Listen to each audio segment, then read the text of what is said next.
Kami boleh ada karena anugerah Tuhan. Kami percaya Tuhan, waktu yang kami berikan untuk Engkau, karena kami mengasihi Engkau. Kau melihat setiap hati kami, Bapa yang baik. Biarlah situasi yang ada di sekitar kami tidak mempengaruhi hati kami untuk mengasihi Engkau. Kebenaran firman-Mu malam hari ini biarlah menjadi kekuatan bagi kami.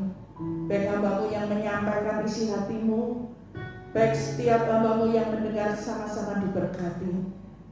Mari Tuhan, kami mau menundukkan pikiran kami kepada pikiran Kristus. Segala keangkuhan kami, kesombongan kami robohkan dalam nama Yesus. Kami tunduk apa yang Kau katakan. Urapi hamba-Mu Tuhan. Kami tahu pengurapannya dari tempat tinggi yang membuat hamba-Mu bisa berkata-kata, menyampaikan isi hati-Mu Tuhan. Berkati kami semua. Biarlah hadirat Allah terus menjamah hati kami. Hadirat Allah membuat setiap hati kami terbuka untuk kebenaran-Mu Tuhan. Syukur kami naikkan kepada-Mu Tuhan malam hari ini. Kami sungguh bangga mempunyai Engkau yang luar biasa. Setiap langkah hidup kami Tuhan iring serta. Kami boleh melihat penyertaan Tuhan itu sempurna adanya. Kami naikkan doa ini hanya di dalam nama Tuhan Yesus Kristus. Haleluya. Amin. Shalom Bapak Ibu yang ada di gereja, juga saudara-saudara saya, Bapak Ibu yang saat ini mungkin melalui streaming di IG GBI Rock. Selamat malam, Tuhan memberkati. Hari-hari ini di dalam kehidupan saya banyak melihat bagaimana bahwa kesehatan itu penting sekali, melebihi dari uang yang kita punya. 1 bulan berturut-turut, bahkan 1 minggu yang lalu, teman sekolah saya SMA, badannya sehat, tapi dia mempunyai satu kelemahan, yaitu ada komorbid di dalam jantungnya kurang kuat. Saat dia mengalami satu sakit kena COVID, dia tidak mau dibawa ke rumah sakit. Dia merasa dirinya sehat, kuat. 7 hari dilalui dengan baik. Saya katakan kepada teman saya, di rumahnya itu ada oksigen enggak? Kalau nanti malam-malam dia tahu-tahu jantungnya sesak, enggak ada. Apa enggak lebih baik dibawa ke rumah sakit sebelum semuanya itu mendadak? Tetap tidak mau, anaknya membawa tidak mau. Sehingga suatu saat 2 hari kemudian dibawa ke rumah sakit karena nafasnya sesak. Di situ saya melihat ya, teman saya menelepon, katanya, aduh ngomongnya bicaranya aja sesak sekali, saya nggak tega. Lalu dia pergi beli susu beruang katanya. Akhirnya yang saya tahu dia dipanggil Tuhan. Waktu itulah saya berpikir, kadang-kadang kesehatan itu diperhatikan bagi orang yang perhatian ya. Check up, apapun dilakukan. Kalau sudah ada satu sakit penyakit, dia akan terus melakukan check up. Keponakan saya di Surabaya juga kena COVID, juga komorbid jantung, akhirnya juga meninggal.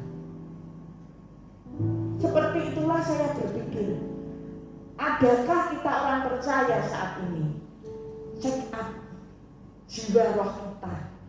Kalau tubuh kita mungkin sehat ya, tapi sebetulnya kalau kita ini di dalam mengiring Tuhan, kita juga harus check up rohani kita, spiritual kita.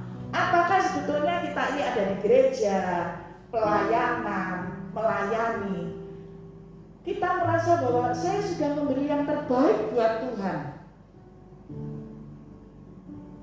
Tetapi sebetulnya di dalam roh kita, jiwa kita ini, sebetulnya kita ini ada sakitnya. Kemudian saya juga berpikir, saya harus cek hati saya harus cek roh saya, kemauan saya, kehendak saya. Janganlah sampai kita seperti Rasul Paulus katakan di dalam Efesus itu, bahwa Rasul Paulus itu sudah mengingatkan jemaat di Efesus, janganlah kamu itu kita ini jangan meniru kebodohan jemaat di Efesus itu. Sudah dikasih tahu bahwa dia itu sakit rohaninya, tapi tidak mau disembuhkan, semakin hatinya keras. Malam hari ini Bapak Ibu yang dikasih Tuhan, kita akan belajar bagaimana supaya kita cek di dalam kehidupan saudara dan saya, mengontrol kesehatan spiritual kita. Itu harus kita cek ya. Kita lihat di dalam Efesus 4 ayat 31 sampai 32. Bagaimana kebenaran firman ini juga mengajarkan kepada saya supaya kebodohan jemaat di Efesus ini sudah diingatkan Rasul Paulus, tapi dia mengeraskan hatinya sehingga firman Tuhan ini berkata, segala kepahitan, kegeraman, kemarahan, pertikaian, dan fitnah hendaklah dibuang dari antara kamu. Demikian pula segala kejahatan. 32.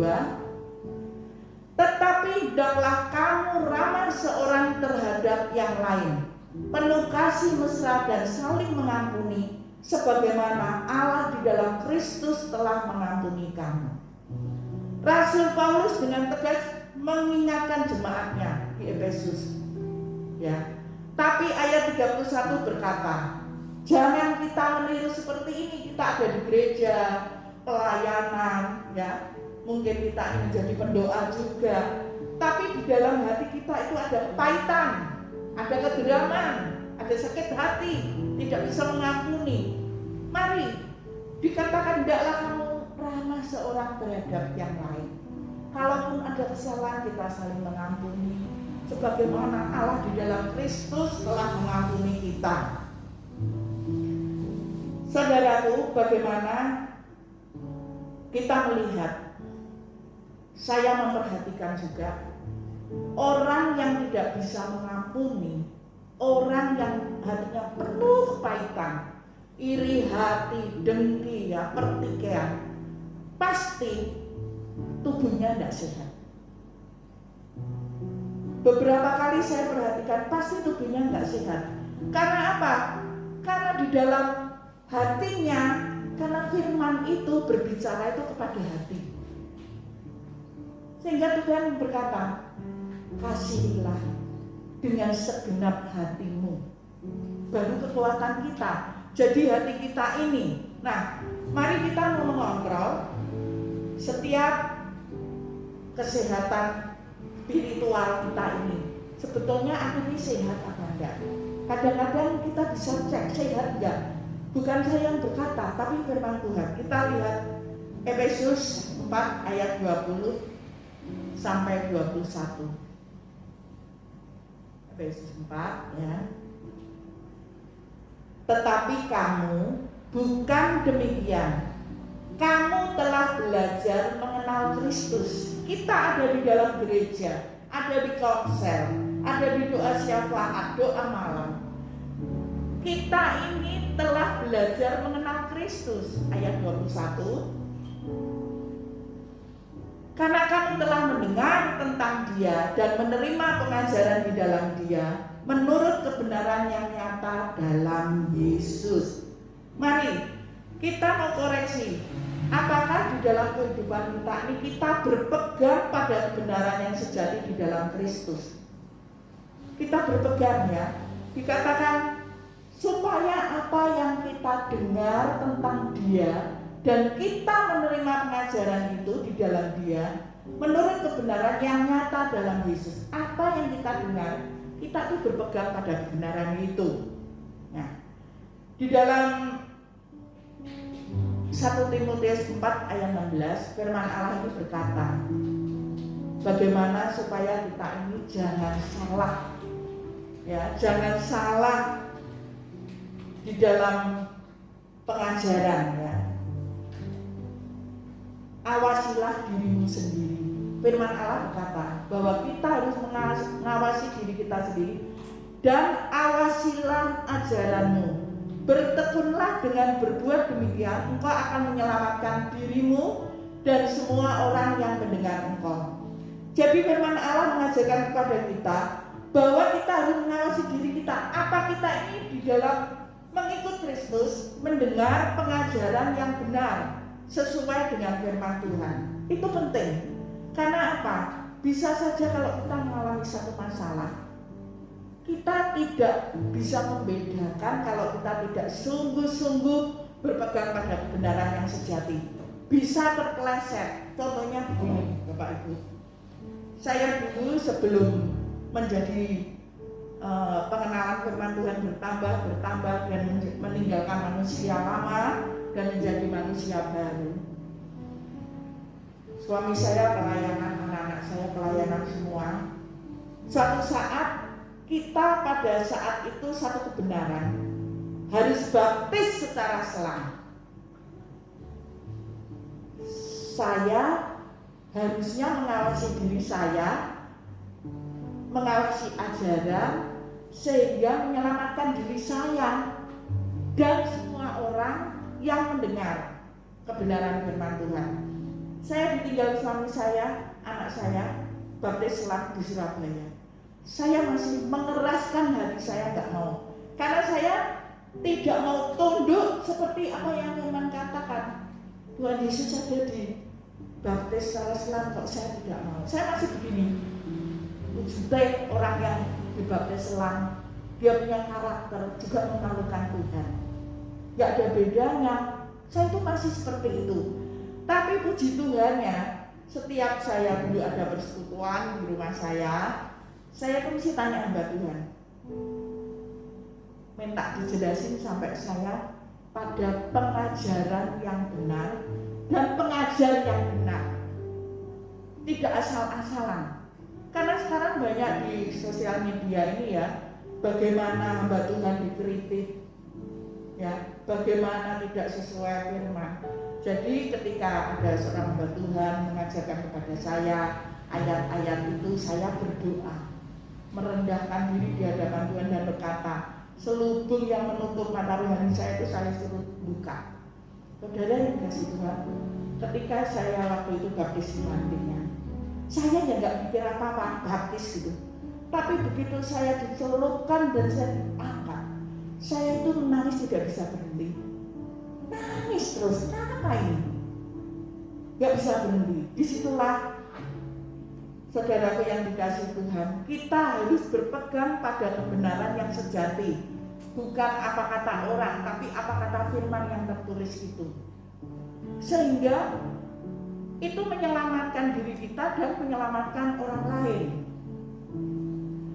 Lalu janganlah kita itu sampai salah di dalam pengajaran, karena banyak sekali sekarang muncul pengajar-pengajar yang mungkin tidak sesuai dengan firman Tuhan. Bagaimana supaya kita ini mengontrol kesehatan, ya, rohani kita. Yang kedua, di dalam Efesus 4 ayat 22, yaitu bahwa kamu berhubung dengan kehidupan kamu yang dahulu harus menanggalkan manusia lama yang menemui kebinasaan oleh nafsunya yang menyesatkan. 23, supaya kamu dibaharui di dalam roh dan pikiranmu. Cek spiritual kita ini, relakan diri kita ini dibentuk oleh firman Tuhan, supaya kita ini diperbarui di dalam roh, jiwa, pikiran, kehendak, kemauan, itu diperbarui, mulai ngerti, ya, oh kehendak Allah itu begitu, dalam kebenaran itu harus aku berubah begitu. Banyak sekali pengalaman hidup saya di waktu diperbarui di dalam roh dan hati saya supaya berubah meninggalkan manusia lama, Bapak Ibu. Saya dulu diajarkan seorang hamba Tuhan supaya setiap hari itu membaca kitab Amsal. Karena selain kita membaca kitab yang lain ya, hanya ada di kitab Amsal itu 1 sampai 31 itu hanya Amsal. Dan kitab Amsal itu disebut kitab hikmat. Ketika kita diperbaharui di dalam roh dan pikiran itu, maka setiap hari ketika saya baca satu pasal, itu pasti ada yang Tuhan tegur. Nah, saya banyak ditegur itu waktu Amsal 31 karena saya ini seorang istri yang cakap bangun pagi-pagi. Saya nggak pernah bangun pagi, Bapak Ibu, nggak pernah. Jadi di situ terus memperbarui pikiran saya di dalam itu. Lalu kalau saya membaca, ada lagi saya tulis ayat apa yang harus aku lakukan yang tidak bisa. Itu saya tulis setiap bulan bisa berubah. Hari ini berubah, bertobat. Nanti bulan berikutnya kalah lagi. Terus begitu belajar, bergulirnya dengan waktu. Nah, saya rela dibentuk oleh firman Tuhan. Saya rela ditegur. Dulu saya orangnya juga nggak kenaan gitu, nggak kenaan. Tapi ketika saya rela menyediakan diri, saya rela dibentuk untuk diperbarui, disitulah ada dari kita rela, bukan orang lain. Diri kita ini rela dibentuk, lalu ada respon, menyelidiki hati kita, selidiki hatiku Tuhan. Oh ya, aku masih nggak betul. Oh ya, aku masih begini, aku masih begini. Cek kondisi hati kita. Masih ada perselisihan, masih ada perasaan nggak suka, iri hati, tidak bisa mengampuni. Harus ada tindakan, satu langkah untuk melakukan firman. Saya terus belajar itu. Kalau kita menjadi pengikut Kristus tidak ada perubahan, saya kira itu harus dikoreksi, dicek sungguh-sungguh apa yang perlu berubah. Waktu kita mengontrol supaya kondisi spiritual kita ini baik, supaya roh kita ini baik ya, lalu kita bisa cek di dalam Yohanes 15 ayat 16 bagaimana supaya kalau tadi sudah berpegang pada kebenaran yang sejati, merelakan diri kita ini dibentuk. Lalu di dalam Yohanes 15 ayat 16 berkata, bukan kamu yang memilih aku, tetapi akulah yang memilih kamu. Dan aku menetapkan kamu supaya kamu pergi dan menghasilkan buah, dan buahmu itu tetap, supaya apa yang kamu minta kepada Bapa dalam namaku diberikannya kepadamu. Jadi kalau kita cek, sudahkah hidup kita ini menghasilkan buah yang bisa dinikmati diri kita dan orang lain?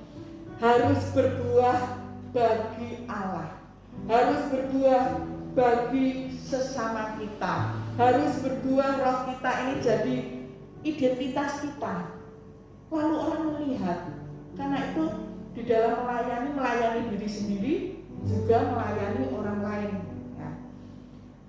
Orang bisa melihat, oh iya ya, itu dulu keras kepala, sekarang berubah. Oh iya ya, itu dulu kalau utang nggak tahu bayar, sekarang berubah. Dia mulai mencicil utang-utangnya ya, mulai mengangsur, lalu menjadikan identitas kita ini berubah, karakter kita ini berubah. Karena kebiasaan yang buruk itu kalau diulang-ulang itu menjadi karakter buruk. Nah, waktu kita sudah melihat bahwa buah roh itu ada dalam hidup kita, lalu kita penuh kasih buat orang lain, mulai memperhatikan, bukan karena kita harus punya uang dibagi-bagi, tidak.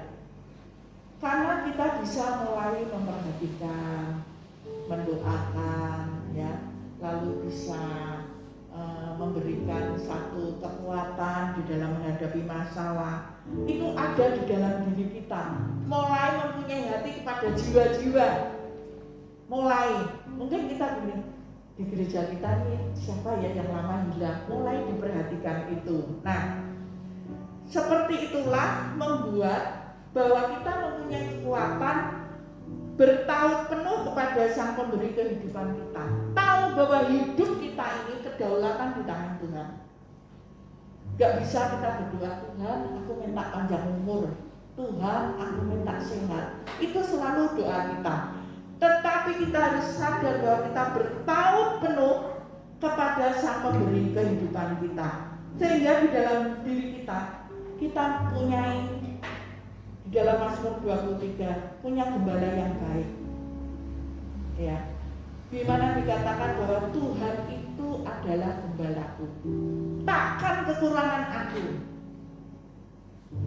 Ya, baik kasih, baik jadi pemerhati, baik apapun kita tidak akan kekurangan. Ayat kedua, bahwa Ia membaringkan aku di padang yang berumput hijau, Ia membimbing aku ke air yang tenang. Air yang tenang itu bicara firman Tuhan, menjadikan tenang diri kita. Dia membaringkan dan kita bisa berjalan pada jalan yang benar, dan kita bisa berkata, Tuhan adalah gembalaku yang baik. Amin. Hari ini Bapak Ibu yang dikasihi Tuhan, kita mau belajar. Jangan menjadi orang Kristen yang hanya teori, bisa ngomong firman Tuhan, bertahun-tahun menjadi pengikut Kristus, tapi kehidupannya, kekristenannya itu hanya teori. Jangan seperti itu. Tapi marilah kita berbuah untuk diri sendiri, untuk keluarga, untuk orang lain. Amin. Amin. Mari malam hari ini kita mengoreksi kembali kehidupan kerohanian kita, supaya kita bisa membangun manusia rohani ini menjadi sehat untuk melayani Tuhan dan untuk melayani sesama.